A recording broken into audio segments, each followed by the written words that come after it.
Alejandro Radakov, consciente del riesgo que corría al estar extraviados en el Atlántico Sur, trataba de distraer a su gente y levantarles el ánimo. Sabía que el pánico es contagioso y estando en un bote en alta mar, no podía darse el lujo de perder el control de su tripulación.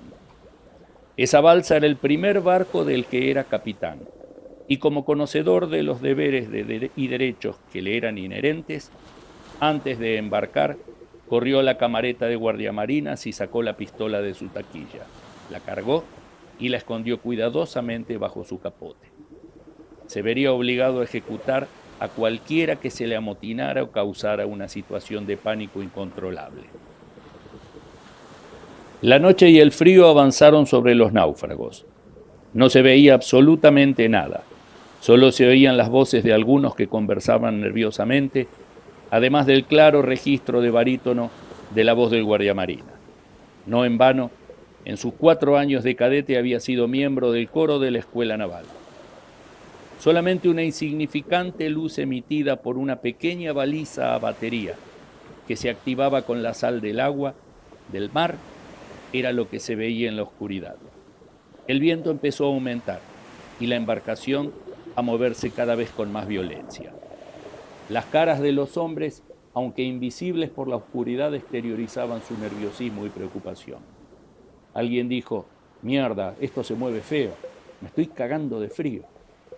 Radakov cada tanto asomaba su cabeza al exterior para ver si se veía algo en el horizonte. Solo la negrura de la noche aumentada por un cielo sin estrella. Él también estaba congelado, pero no podía decirlo. Algo muy voluminoso golpeó el fondo de la balsa. Todos se sobresaltaron, fundamentalmente los que sintieron en sus traseros el impacto. Algo muy grande, tal vez una ballena jugando. Los nervios estaban cada vez más alterados. El cabo primero Bonilla se quedó flotando inmóvil. Hacía movimientos con sus brazos y piernas periódicamente para lograr que circulara bien su sangre. Tenía que facilitarle el trabajo a su corazón, que latía con fuerza para irrigar un cuerpo cuyo sistema circulatorio estaba contraído por el terrible frío. Su traje de neoprene al cabo de unas horas comenzó a intercambiar temperatura con el agua exterior y se fue enfriando paulatinamente. No podía dejarse ganar por la desesperación. Para ocupar su mente comenzó a recordar sus años de infancia en la ciudad feliz. Vivía en un pequeño departamento interno de calle Güemes, esquina Avenida Colón. Su primera tabla de barrenar, hecha de telgopor con una figura de Batman, vino claramente a su memoria. Las horas de alegría en las playas Las Toscas, al lado del Torreón del Monje, colmaron sus veranos infantiles. A los 10 años de edad, la primera tabla redonda de madera terciada, con que patinaba sobre las lenguas de agua que quedaban en la arena al retirarse las olas. Fue el prolegómeno a su tabla de surf. En el verano del 77, el intendente de Mar del Plata, a instancias de los militares, prohibió el uso de las tablas redondas porque atentaban contra la seguridad de los bañistas. Bueno, a veces golpeaban a los tobillos de algún incauto que se les cruzaba, pero no era para prohibirlas. Los milicos tenemos cada boludo. Tenía 13 años cuando compró su primera tabla de surf a un compañero de colegio de su hermano mayor.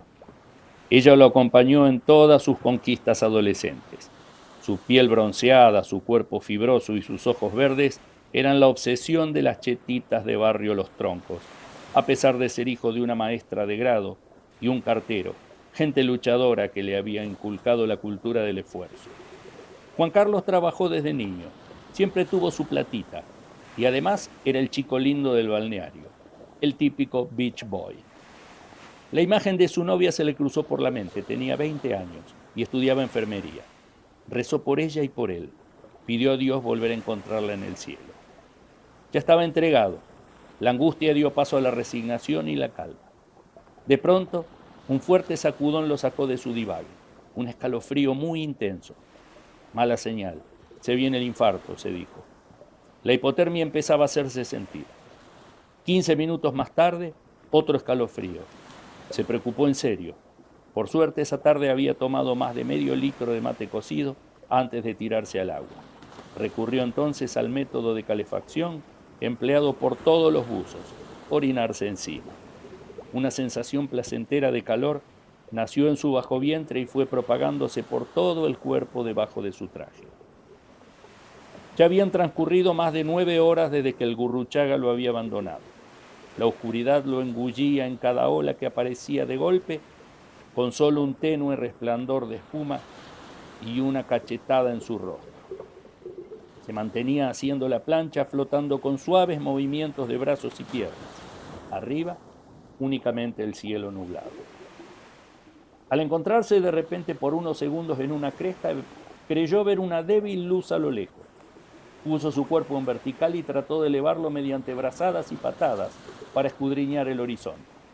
Una segunda ola lo elevó, otra vez la luz. Del mismo modo que esa pequeña baliza, un destello de esperanza se le encendió en su mente.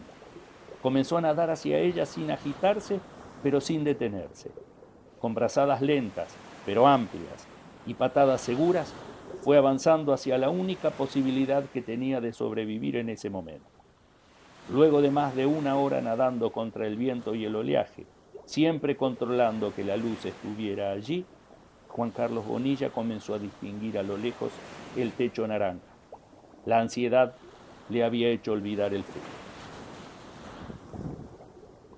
A bordo, los nervios empezaron a crisparse. El suboficial segundo Ricardo Ramírez, oriundo de Berazategui, comenzó a insultar al comandante del crucero.